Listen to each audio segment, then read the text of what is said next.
Riyal per kg. Air cargo 11 Riyal per kg. Visit www.goodwillcargoqatar.com.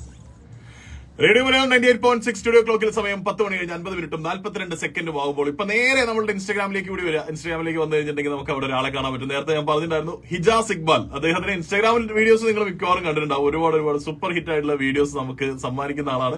And സിനിമകളിലൂടെ ഇപ്പോൾ നമ്മളുടെ വളരെ പ്രിയപ്പെട്ട ആളായിട്ട് മാറിക്കൊണ്ടിരിക്കുകയാണ്. നമ്മള് ഗ്രാമം അല്ലെങ്കിൽ നാട്ടുമ്പുറം എന്നൊക്കെ പറയുമ്പോൾ എപ്പോഴും പറയാനുള്ള ഒരു കാര്യമാണ് നാട്ടുമ്പുറത്തെ ക്രിക്കറ്റ്, കണ്ടം ക്രിക്കറ്റ്, അവിടുത്തെ നിയമങ്ങൾ, ഇങ്ങനെയുള്ള പരിപാടികളൊക്കെ.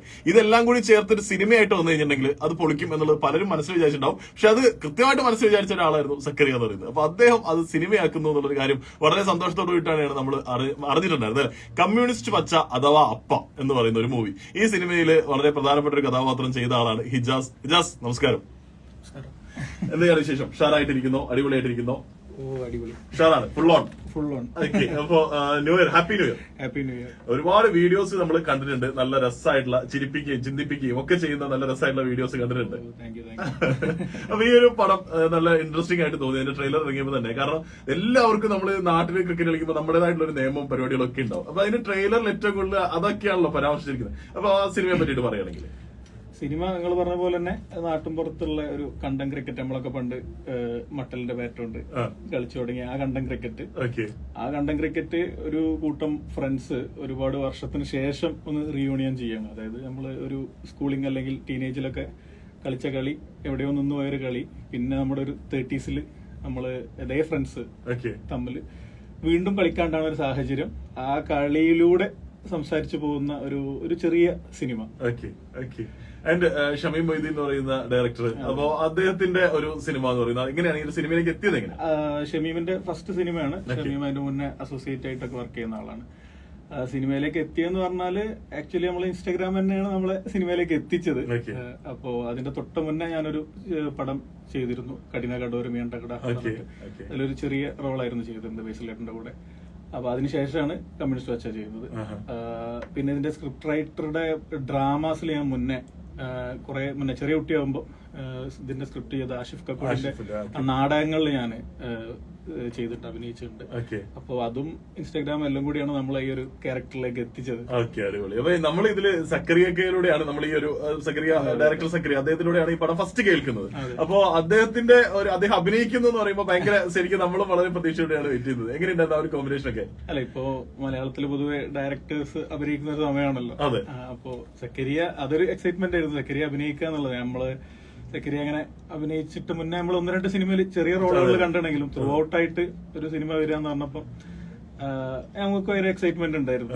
അപ്പോ അതേപോലെ സക്കരിയ ഡയറക്ട് ചെയ്ത പടങ്ങൾ എല്ലാവർക്കും ഒബ്വിയസ്ലി അറിയാം. സുഡാനി ആണെങ്കിലൊക്കെ അടിപൊളി സിനിമകളാണ് പുള്ളിയുടെ അടുത്ത് നിന്ന് വന്നത്, സുഡാനിയും ഹലാലൊക്കെ. അപ്പൊ പുള്ളിയുടെ അഭിനയത്തിലേക്ക് വന്നപ്പം നമുക്കൊരു സുഖം എന്താന്ന് വെച്ചാൽ പുള്ളി ഭയങ്കര ഫ്രണ്ട്ലിയാണ്. നമുക്ക് നമ്മളെ പോലെ തന്നെ ഒരാളായിട്ട് ഫീൽ ചെയ്യാം. ഒരു വലിയ സൂപ്പർ സ്റ്റാറിന്റെ കൂടെ നിൽക്കുന്നതിന്റെ ആ പ്രശ്നങ്ങളോ അല്ലെങ്കിൽ ഇത്ര വലിയൊരു ഡയറക്ടറാന്നുള്ളതിന്റെ ഒരു പ്രശ്നമൊന്നും സക്രിയയുടെ കൂടെ അഭിനയിക്കുമ്പോൾ തോന്നില്ല. പുള്ളിയുടെ ഡയറക്ടറും കൂടി ആയതുകൊണ്ട് നമുക്കും കൂടി കുറച്ച് ഹെൽപ്ഫുൾ ആയിരുന്നു അഭിനയിക്കുന്ന സമയത്ത്. പുള്ളി നമുക്ക് ഇമ്പ്രൂവ് ചെയ്യാനുള്ള കുറെ കാര്യങ്ങൾ പുള്ളിയുടെ അടുത്തുനിന്നും കിട്ടും. മൊത്തത്തിൽ അടിപൊളി ഒരു ലൊക്കേഷൻ ആയിരുന്നു. അപ്പൊ എനിക്ക് തോന്നുന്നുവെച്ചിട്ടുണ്ടെങ്കിൽ ഇപ്പം ഹിജാസിനെ സമയത്തോളം 2 കഥാപാത്രങ്ങൾ അറ്റ് എ ടൈം ചെയ്ത് എല്ലാം നല്ല രസമായിട്ടുള്ള വീഡിയോസ്. അത് എളുപ്പമുള്ള പരിപാടി, ഒരുപാട് പേര് അങ്ങനെ ചെയ്യുന്നുണ്ട്, പക്ഷെ അത് എളുപ്പമുള്ള ഒരു പരിപാടിയായിട്ട് തോന്നിയിട്ടില്ല. അപ്പൊ എങ്ങനെയാണ് അതിന്റെ ഒരു പരിപാടി, അത് എത്രമാത്രം ഈ സിനിമയ്ക്ക് ഹെൽപ്പ് ചെയ്തു, അതുകൂടി ഒന്ന് പറയുകയാണെങ്കിൽ? അത് ആക്ച്വലി ഞാൻ ഈ വീഡിയോസ് ചെയ്ത് തുടങ്ങുക എന്നുള്ളത് എനിക്ക് ആ ഒരു ലോക്ക്ഡൌൺ സമയത്താണ് തുടങ്ങിയത്. നമ്മള് തനിച്ചല്ലേ ഉള്ളൂ ക്വാറന്റൈൻ കാര്യം എന്നൊക്കെ പറഞ്ഞു.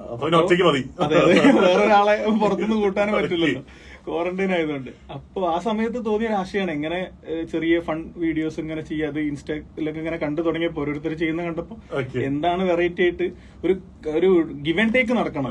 അപ്പൊ എനിക്ക് തോന്നി നമ്മൾ 2 പേര് ആയിട്ട് ചെയ്യാം. അപ്പൊ എന്താണെങ്കിലും മാറ്റം കൊണ്ടുവരാൻ, മീൻസ് അപ്പിയറൻസിൽ എളുപ്പത്തിൽ കൊണ്ടുവരാൻ പറ്റുന്ന മാറ്റങ്ങൾ ചെയ്യാം. എന്നിട്ട് ഈ പറഞ്ഞ പോലെ കുറച്ചൊരു ടൈം എടുക്കുന്ന ഒരു പ്രോസസ്സാണ് രണ്ടിലും എന്തെങ്കിലും ചേഞ്ചസ് കൊണ്ടുവരുമ്പോ. അപ്പോ അത് സ്ക്രിപ്റ്റ് ചെയ്യും, ആ ഒരു ഡയലോഗും കാര്യങ്ങളും പഠിച്ചിട്ട് അത് ഒരാളെ പോർഷൻ മറ്റേ പോർഷൻ എന്ന് പറഞ്ഞ് എടുത്തിട്ട് അങ്ങനെ ചെയ്യും. അത് സിനിമയിലേക്ക് വന്നപ്പം ഹെൽപ്ഫുൾ ആയത് സത്യം പറഞ്ഞാൽ നമുക്ക് കുറെ പ്രാവശ്യം ഈ ക്യാമറയുടെ മുന്നിൽ നിന്ന് ചെയ്ത് അതിന്റെ ഒരു കംഫർട്ടബിൾ കിട്ടി. ആദ്യമായിട്ട് ക്യാമറ കാണുമ്പോൾ ഉണ്ടാവുന്ന ഒരു പ്രശ്നങ്ങൾ അത്ര ഫീൽ ചെയ്തില്ലായിരുന്നു അഭിനയിക്കാൻ പോയപ്പോ. പിന്നെ ഉള്ള ചെറിയ ഡിമെറിറ്റ് ആയിട്ട് എനിക്ക് ഫീൽ ചെയ്തത് എപ്പോഴും നമ്മളെ സ്പീഡാ. നമ്മൾ ഈ 30 സെക്കൻഡ് നമ്മള് റീൽ ചെയ്ത് തുടങ്ങിയത്. 30 സെക്കൻഡ് പിന്നെ 1 മിനിറ്റ് ആയി, 1.5 ആയി ഇപ്പൊ. അപ്പൊ ഈ 30 സെക്കൻഡിൽ ചെയ്യുന്നതിന്റെ 1 മിനിറ്റ് ചെയ്യുന്നതിന് സ്പീഡ് സിനിമക്ക് ആവശ്യമില്ല. അത് ലൊക്കേഷനിൽ ഇപ്പൊ ഡയലോഗ് തന്നു കഴിഞ്ഞാൽ നമ്മള് ഡയലോഗ് ഒന്ന് പഠിക്കും. അപ്പോ ആ ഡയലോഗ് പഠിച്ച് നമ്മൾ ഏത് രീതിയിലാണ് എന്നുള്ളൊന്ന് റിഹേഴ്സൽ ചെയ്യുമല്ലോ, ഏത് രീതിയിൽ ചെയ്യാം. അത് ആക്ഷൻ പറഞ്ഞു കഴിഞ്ഞാല് ചിലപ്പോ എന്റേത് ഇങ്ങനെ പടപടയെന്ന് പറഞ്ഞിട്ട് ഭയങ്കര സ്പീഡായി. പക്ഷെ എന്നാ ഈ പറഞ്ഞ പോലെ നമ്മളിങ്ങനെ ഈ ക്യാമറന്റെ മുന്നിൽ ചെയ്ത് ഒരു എക്സ്പീരിയൻസ് ഉണ്ടാക്കി വെച്ചതുകൊണ്ട് നമുക്ക് ആ ഒരു സാധനം മാത്രമാണ് എനിക്കൊന്ന് ഒരു ഡയലോഗ് സ്ലോ ആക്കുക എന്നുള്ളൊരു ആവശ്യം മാത്രമേ എനിക്ക് ഉണ്ടായിട്ടുള്ളൂ. ബാക്കി വലിയൊരു പ്രശ്നം തോന്നില്ല, എനിക്ക് ഹെൽപ്ഫുൾ ആവുക ചെയ്തത്. ഇജാസിന്റെ വീഡിയോസിൽ ഏറ്റവും ഹിറ്റ് ആയിട്ടുള്ള വീഡിയോ, ഏറ്റവും കൂടുതൽ വ്യൂസ് വന്നത്, കാരണം കേട്ടോണ്ടിരിക്കുന്ന ആളുകൾക്ക് ഇപ്പൊ ചിലപ്പോ പേര് നിങ്ങൾ ആളെ മനസ്സിലാക്കി നേരെ ഇൻസ്റ്റാഗ്രാമിലേക്ക് വന്ന് കണ്ടു കഴിഞ്ഞാൽ എന്തായാലും ആളെ ക്ലിയർ ആവട്ടോ. പേര് കേട്ടിട്ട് മനസ്സിലാവാത്തവരുണ്ടെങ്കിൽ ആ ഒരു വീഡിയോസ് അങ്ങനെ ഏറ്റവും കൂടുതൽ വ്യൂ വന്നത് റെയ്ഡ് എന്ന് പറഞ്ഞ ഒരു വീഡിയോ ആണ്. റെയ്ഡ് ആക്ച്വലി ഞാനിങ്ങനെ കുറെ ആയിട്ട് പ്ലാൻ ചെയ്ത് വെച്ചൊരു വീഡിയോ ആയിരുന്നു. അപ്പൊ പ്ലാൻ ചെയ്ത് വെച്ച വീഡിയോയില് ഇതിന്റെ ഒരു ക്ലൈമാക്സ് എന്ത് ചെയ്യും എന്നുള്ളതായിരുന്നു ഏറ്റവും വലിയ കൺഫ്യൂഷൻ. കാരണം ക്ലൈമാക്സ് ഇത് യൂഷ്വലി നമ്മൾ കാണുന്ന ഒരു കണ്ടന്റ് ആണ്. നമ്മള് ഏട്ടൻ അനിയൻ എന്ന് പറഞ്ഞിട്ട് ചില സമയത്ത് ഞാൻ ഏട്ടനും അനിയനും ആയിട്ടാണ് അധികം ചെയ്യുക. അപ്പൊ ഈ ഏട്ടൻ അനിയന്റെ റൂം റെയ്ഡ് ചെയ്യുന്നതായിട്ടുള്ള സാധനം അപ്പൊ നമ്മൾ ഒരുപാട് കണ്ടതാണ്. നമ്മളെ ഒരുപാട് സാധനങ്ങൾ നമ്മളെ സിബ്ലിങ്സ് എടുത്തുകൊണ്ടുപോകുന്നതും കയ്യിൽ സൂക്ഷിച്ചു വെക്കുന്നതൊക്കെ.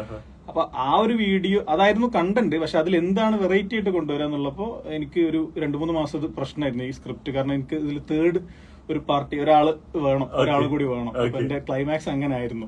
അപ്പൊ ആ ഒരു ക്ലൈമാക്സിന് എന്റെ വൈഫിനെ കൺവിൻസ് ചെയ്യുക എന്നുള്ളതായിരുന്നു. അപ്പൊ അയാൾ എന്തായാലും അതില് അപ്പിയർ ചെയ്യാൻ റെഡിയല്ല. പക്ഷെ എനിക്ക് വേറൊരു പെൺകുട്ടിനെ അതില് കൊളാബ് ചെയ്യാനോ കൂട്ടിക്കൊണ്ടുവരാനോ മീൻസ് അതിലേക്ക് അങ്ങനെ ചെയ്യണ്ട. മീൻസ് ഞാൻ ഇവരെ ആരുമായിട്ട് അങ്ങനെ ചെയ്തിട്ടില്ല. അപ്പൊ അത് കൺവിൻസ് ചെയ്യാനുള്ള സമയം കൺവിൻസ്ഡ് ആയ ശേഷം നമ്മൾ ആ വീഡിയോ ചെയ്തു. ആ വീഡിയോ ആണ് ഏറ്റവും കൂടുതൽ ആളുകളിലേക്ക് എത്തിയതും ഹിറ്റായ മീൻസ് ഏറ്റവും കൂടുതൽ വ്യൂവേഴ്സ് ഉള്ള ഒരു വീഡിയോ. യൂട്യൂബിലാണെങ്കിലും യൂട്യൂബ് ഷോർട്സിലും അതിപ്പോ ഒരു 1 crore അടുത്ത് വ്യൂ ആവാനായി. അപ്പോ അതാണ് ഏറ്റവും കൂടുതൽ എത്തിയ വീഡിയോ. ഓക്കെ, അപ്പൊ ഇനി നമ്മള് കണ്ടന്റ് ക്രിക്കറ്റിലേക്ക് തിരിച്ചു വരാം. അപ്പൊ ഇവിടെ മെസ്സേജ് വന്നോണ്ടിരിക്കുന്നത് തന്നെയാണ് നമ്മളുടെ പഴയ കാലം ഓർക്കാനൊക്കെ പറ്റും എന്ന് പറഞ്ഞു. അപ്പൊ നമ്മളൊക്കെ എങ്ങനെയായിരുന്നു പിന്നെ ഹിജാസിന്റെ ഒരു കുട്ടിക്കാലത്തും ഈ പറഞ്ഞ പോലെ കണ്ടന്റ് ക്രിക്കറ്റ് പരിപാടികൾ ഉണ്ടായിരുന്നല്ലോ. അപ്പൊ അതിന്റെ കാര്യങ്ങൾ പറയാണ്. ഇപ്പൊ അതിന്റെ ടീസർ വീഡിയോയിൽ നമ്മുടെ മടലിന്റെ മാറ്റൊക്കെ എടുത്തിട്ട് നമ്മളൊരു റീൽ ചെയ്തിരുന്നു വേണ്ടിട്ട്. അപ്പോ അല്ല നമ്മൾ ആക്ച്വലി ഇപ്പൊ നമുക്കൊക്കെ അങ്ങനത്തെ അനുഭവങ്ങളുണ്ട്. ഇപ്പൊ നമ്മള് കണ്ടത്തിൽ പോണേലും കൂടുതൽ ഞാനൊക്കെ വയലിലാണ് പോയത്. നമ്മള് വീടിന്റെ തൊട്ട ബാക്കില് വയലില് കൊയ്ത്ത് കഴിഞ്ഞാല് കൊയ്ത്തൊക്കെ നടന്നുകൊണ്ടിരിക്കുമ്പോ വൈക്കോല് കൂട്ടിയിട്ടിട്ട് ആ സൈഡിൽ നിന്നാണ് കൂടുതൽ ക്രിക്കറ്റ് കളിച്ചത്. അപ്പൊ വലിയ ഗ്രൗണ്ടൊന്നും ലെവലൊന്നും ആയിരിക്കൂല. കൂടുതലും ക്രിക്കറ്റ് കളിച്ച് പരിക്ക് പറ്റി ഗ്രൗണ്ടിൽ ഓടിയിട്ടും അല്ല ഈ പാടത്ത് ഓടിയിട്ടും വീണിട്ടൊക്കെ. അപ്പൊ ഇതില് ഏറ്റവും രസകരമായ സംഭവം എന്ന് പറഞ്ഞാൽ ഈ നിയമങ്ങളാണ് നമ്മളെ എപ്പോഴും ഒരു കൗതുകം ഉണ്ടാകും. പല ഇപ്പൊ നിങ്ങളുടെ ജീവന്റെ നാട്ടിൽ നടക്കുന്ന നിയമമായിരിക്കില്ല എന്റെ നാട്ടിലുണ്ടാവാം. ഇപ്പൊ ചിലപ്പോ നമ്മളെ ഏറ്റവും രസകരമായ സംഭവം നമ്മളെ കസിൻസ് ഒക്കെ ഈ വെക്കേഷനൊക്കെ വീട്ടിൽ കൂടാൻ വരുമല്ലോ. അപ്പോ എന്റെ ഒരു കസിന്റെ വീട്ടിൽ കൂടാൻ വന്ന് നമ്മള് വൈകുന്നേരം ക്രിക്കറ്റ് കളിക്കാൻ പോവാന്ന് പറഞ്ഞിട്ട് പാടത്തെത്തിക്കഴിഞ്ഞാല് ഇവന്റെ നാട്ടിലെ നിയമമായിരിക്കൂല ഇവിടെ. ഇത് ഭയങ്കര പ്രശ്നമായിരിക്കും. ഇവിടെ ക്യാച്ചിന് ചിലപ്പോ ഔട്ടൊന്നും ഉണ്ടാവില്ല. അതായത് ആ വരമ്പിന്റെ അപ്പുറത്തുനിന്ന് ക്യാച്ച് ചെയ്ത ഔട്ടില്ല. തോട് എപ്പോഴും പ്രശ്നമാണ്. തോട്ടിൽ ഇനി എങ്ങനെ പോയാലും ഔട്ട്. കാരണം തോട്ട് പോയാൽ പിന്നെ ബോള് കിട്ടണമെങ്കിൽ അപ്പുറത്തൊരാൾ പോയി ചാടണം. അപ്പൊ അങ്ങനെ കുറെ നിയമങ്ങൾ ഉണ്ടാവും. തൊട്ടടുത്ത് പറമ്പുണ്ടെങ്കിൽ നമ്മൾ ഔട്ടാവും ചെയ്യും, നമ്മളെ പോയി എടുക്കും. അയ്യോ അത് ഭയങ്കര ടാസ്കാ. കാരണം തൊട്ടപ്പുറത്തെ പറമ്പ് പോയാൽ പിന്നെ ബോള് കാണാതായ പൂർണ്ണ ഉത്തരവാദിത്വം അടിച്ച ബാറ്റ്സ്മാന്റേതാണ്.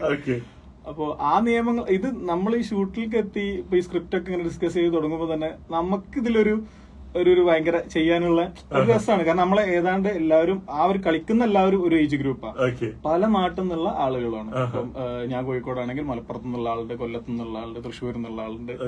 അപ്പൊ നമ്മളിങ്ങനെ ഇരുന്ന് ചായ അടിക്കുമ്പോ ഭയങ്കരമായിട്ടുള്ള അതായത് സ്ക്രിപ്റ്റ് റൈറ്റർ തന്നെ പറയും എല്ലാരും കൂടി കൂട്ടിയിരുന്നിട്ട് എഴുതിനെങ്കിൽ കുറച്ചും കൂടി ഹ്യൂമർ സാധനങ്ങൾ വരുന്നത്. കാരണം അവരുടെ നാട്ടിൽ നടന്ന സംഭവങ്ങളും അവിടുത്തെ നിയമങ്ങളും ഓരോ സ്ഥലത്തും ഭയങ്കര വ്യത്യാസമുള്ള സാധനങ്ങളാണ്. അപ്പൊ അതൊരു നമുക്കൊരു ഭയങ്കര രസമാണ്. നമ്മളൊക്കെ അനുഭവിച്ച ഒരു സംഗതിനെ സ്ക്രീനിലേക്ക് കൊണ്ടുവരിക എന്നുള്ളതിന്റെ ഒരു എൻജോയ്മെന്റ് ഉണ്ടായിരുന്നു. അടിപൊളി. അപ്പൊ എന്തായാലും നമ്മളെല്ലാവരും വളരെ പ്രതീക്ഷയോടുകൂടി തന്നെ കാത്തിരിക്കുകയാണ്. ആൻഡ് ഇനി ഈ സിനിമയിൽ മറ്റ് ആളുകൾ ഒരുപാട് താരങ്ങൾ വേറെയുള്ള താരങ്ങളുണ്ട്. അവരെ കുറിച്ച് ഒക്കെ പറയുകയാണെങ്കിൽ നമ്മുടെ അൽത്താഫിനെ പോലുള്ള ആളുകളെ പറ്റി അവരെ കൂടി അവർക്ക് എക്സ്പീരിയൻസ് ഒന്ന് പറയും. ഇതില് ഒരു സിനിമയിൽ ചെയ്തുകൊണ്ടിരിക്കുന്ന ആർട്ടിസ്റ്റുകൾ നിലവിൽ ഒരുപാട് സിനിമകളിലുള്ള ഒരുപാട് ആർട്ടിസ്റ്റുകളുണ്ട്. പിന്നെ എന്നെ പോലെ പുതിയതായിട്ടുള്ള ഒരുപാട് ആൾക്കാരുണ്ട്. അപ്പൊ ഇതില് സത്യം പറഞ്ഞാൽ 5 വയസ്സുള്ള ഡാനി എന്ന് പറഞ്ഞ പയ്യനുണ്ട്. അതായത് സക്കരിയാന്റെ ക്യാരക്ടർ വാഹിദ് എന്ന് പറഞ്ഞ ക്യാരക്ടറിന്റെ ചെറിയ മകനായിട്ട് അഭിനയിക്കുന്നത്. 5 വയസ്സുള്ള ആള് മുതൽ 75 വയസ്സ് ഉള്ള ആള് വരെ ഒരു ഫാമിലി ആയിട്ട് നിന്നിട്ടാണ് ഈ സിനിമ. അപ്പോ നമ്മളെ സെറ്റിൽ എപ്പോഴും എല്ലാവരും ഉണ്ടാവും. അപ്പൊ ഇതൊരു വീടും ആ വീടിനോട് ചേർന്നുള്ള ഗ്രൗണ്ട് മീൻസ് ഈ കണ്ടം, അതിന്റെ തൊട്ടടുത്തുള്ള വീട്ടിലെ ആളുകൾ എല്ലാവരും കൂടിയാണ് ഈ സംഭവം. അപ്പൊ ഈ ഒരു എക്സ്പീരിയൻസ് എന്ന് പറയുമ്പോൾ ഇതിൽ പുതിയ ആളുകൾ അല്ലെങ്കിൽ നിലവിൽ സിനിമയിൽ ചെയ്തുകൊണ്ടിരിക്കുന്ന ആർട്ടിസ്റ്റുകൾ ഇങ്ങനെയുള്ള ഒരു വ്യത്യാസം നമുക്ക് കുറച്ച് ദിവസം കഴിഞ്ഞപ്പോ ആദ്യ ദിവസങ്ങൾ നമ്മൾ പരിചയപ്പെടുമ്പോ ഓക്കെ ഇന്ന ആള് അപ്പൊ നമുക്ക് അറിയാലോ, നമ്മൾ സ്ക്രീനിലൊക്കെ കാണുന്ന ആളുകളാണ്. ആദ്യത്തെ 1-2 ദിവസം കഴിഞ്ഞതോടുകൂടി പിന്നെ ഇതിൽ ആരാണ് സിനിമയിൽ അഭിനയിക്കുന്നത്, ആരാണ് പുതുമുഖം, ഇതിൽ അഭിനയിക്കുന്ന ആളാണോ പ്രൊഡക്ഷനിലുള്ള ആളാണോ ഒന്നൊരു വ്യത്യാസം ഇല്ലാതായി. അപ്പോ ഈ ഡാനിന്റെ ബ്രദറും തന്നെയാണ് ഇതിൽ സിബ്ലിങ്സ് ആയിട്ടുള്ള, റിയൽ ലൈഫിൽ സിബ്ലിങ്സ് ആയിട്ടുള്ള ആൾക്കാരാണ് ഇതിൽ സിബ്ലിങ്സ് ആയിട്ട് അഭിനയിച്ചത്. അപ്പൊ ഇവര് സ്കൂളൊക്കെ ലീവ് എടുത്തിട്ടാണ് നമ്മളെ ഷൂട്ടിന് വരുന്നത്. സ്കൂളുള്ള സമയമായിരുന്നു. അപ്പൊ ഇവരുടെ ഫാദർ രാവിലെ വണ്ടിയിൽ കൊണ്ടുവരും. അപ്പൊ ഞാൻ ആദ്യം ശ്രദ്ധിച്ചൊരു കാര്യം, ഈ 2 ചെറിയ മക്കളായതുകൊണ്ട് അവർക്ക് ഒരു സ്ട്രേഞ്ചർ ആങ്സൈറ്റി ഉണ്ടാവുമല്ലോ. അപ്പൊ ആദ്യത്തെ ദിവസങ്ങളിൽ ഇവരുടെ പാരന്റ്സ് വണ്ടിയിൽ കൊണ്ടുവരും, ഇവരവിടെ വെയിറ്റ് ചെയ്യും. അപ്പൊ ഈ അച്ഛനൊക്കെ ആയിട്ട് ഞാൻ സംസാരിക്കുമ്പോ പുള്ളി അധ്യാപകനാ. അപ്പൊ പുള്ളി ലീവ് എടുത്തിട്ട് അവിടെ നിൽക്കണേ. എനിക്ക് തോന്നുന്നത് ഒരു 3 ദിവസം 4 ദിവസമേ പുള്ളി വന്നുള്ളൂ. ഞങ്ങൾ ഏതാണ്ട് 10-36 ദിവസം ഷൂട്ട് ചെയ്തിട്ടുണ്ട്. അപ്പോ ഈ സമയത്തിൽ ബാക്കി എല്ലാ ദിവസവും ഈ പിള്ളേര് രാവിലെ പിന്നെ പുള്ളി അവിടെ ഇറക്കിയിടും, ബാഗും ബുക്കൊക്കെ ആയിട്ട്. പിന്നെ ഓക്കെയാണ്, കാരണം പിന്നെ അവർക്ക് പാരന്റ്സ് ഒന്നും വേണമെന്നില്ല. അവിടെ എല്ലാരും ഉണ്ട്. അവിടെ ഉപ്പുണ്ട്, ഉമ്മണ്ട്, വല്യമ്മണ്ട്, അമ്മോനുണ്ട്, എല്ലാരും ഉണ്ട്. ഈ ലൊക്കേഷനിൽ നമ്മളെ സിനിമയിലെ ഈ ക്യാരക്ടേഴ്സ് ഒക്കെ ഏറെക്കുറെ അതേപോലൊക്കെ ആയി ഒരു 1 വീക്ക് കഴിഞ്ഞപ്പോഴത്തേക്ക്. അപ്പൊ എന്തായാലും നാളെ സിനിമ റിലീസാണ്. ഇങ്ങോട്ട് ഖത്തറില് GCC റൈറ്റ്സ് എനിക്ക് പ്രൊഡക്ഷന് കിട്ടിയ വിവരം 10-ാം തീയതിയാണ് GCCയിൽ റിലീസ് ഉണ്ടാവുക. അപ്പൊ അതിന്റെ തിയേറ്റർ ലിസ്റ്റും കാര്യങ്ങളൊക്കെ ഇനി വരുന്ന ദിവസങ്ങളിൽ നമ്മളൊരാഴ്ച വെയിറ്റ് ചെയ്യണം. അപ്പം അതെന്തൊക്കെയോ ടെക്നിക്കൽ വിഷയങ്ങളുണ്ടെന്ന് തോന്നുന്നു. ചില സിനിമകൾ അങ്ങനെ വരാറുണ്ട്. അപ്പൊ എന്തായാലും നാളത്തെ ദിവസം നാട്ടില് റിലീസ് ആവുകയാണ് അല്ലെ? 3-ാം തീയതി റിലീസ് ആവും. അപ്പൊ ഇവിടെ ആയിരിക്കും അത് എങ്ങനെയാണ്? നാട്ടിലേക്ക് പോകുന്നുണ്ടോ? അൺഫോർച്ചുനേറ്റ്ലി നാട്ടിൽ പോകാൻ പറ്റിയിട്ടില്ല. ഞാനൊരു 1 വീക്ക് കൂടി ഇവിടെ ആവശ്യമുണ്ട്. എന്നാ പിന്നെ ഇവിടുത്തെ റിലീസ് കൂടി കഴിഞ്ഞിട്ട് പോവാം. അതായിരിക്കും. ഓക്കെ, അപ്പൊ എന്തായാലും ഓൾ ദ ബെസ്റ്റ്. ഇനി ഇപ്പോ ഇൻസ്റ്റാഗ്രാമിൽ ഒരു വളരെ സക്സസ് ആയിട്ട്, യൂട്യൂബിലൊക്കെ വളരെ ഒരു സക്സസ് ആയിട്ടുള്ള കരിയർ ഉണ്ടായി. അതേപോലെ തന്നെ സിനിമയിലും ആ ഒരു കരിയർ ഉണ്ടാവട്ടെ. എല്ലാവിധ ആശംസകളും അറിയിക്കാം. Thank you so much. എല്ലാവരും സിനിമ നാളെ കമ്മ്യൂണിസ്റ്റ് വെച്ച അഥവാ അപ്പ എന്നുള്ള സിനിമ തിയേറ്ററിൽ GCCയിൽ വരുന്ന 10-ാം തീയതി ആയിരിക്കും. നാളെ മുതൽ കേരളത്തിലെ എല്ലാ തിയേറ്ററുകളിലും ഉണ്ടാവും. അപ്പൊ എല്ലാവരും കുടുംബസമേതം സിനിമ പോയി കാണുക. നിങ്ങളുടെ അഭിപ്രായങ്ങൾ സോഷ്യൽ മീഡിയയിൽ അറിയിക്കുക.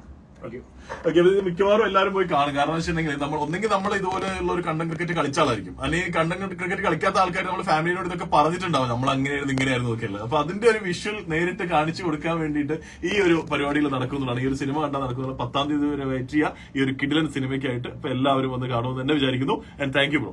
Thanks a lot. ഓക്കെ, നമുക്കപ്പോ നെക്സ്റ്റ് അവറിലേക്ക് പോകാനുള്ള ഒരു ടൈം ആവുകയാണ്.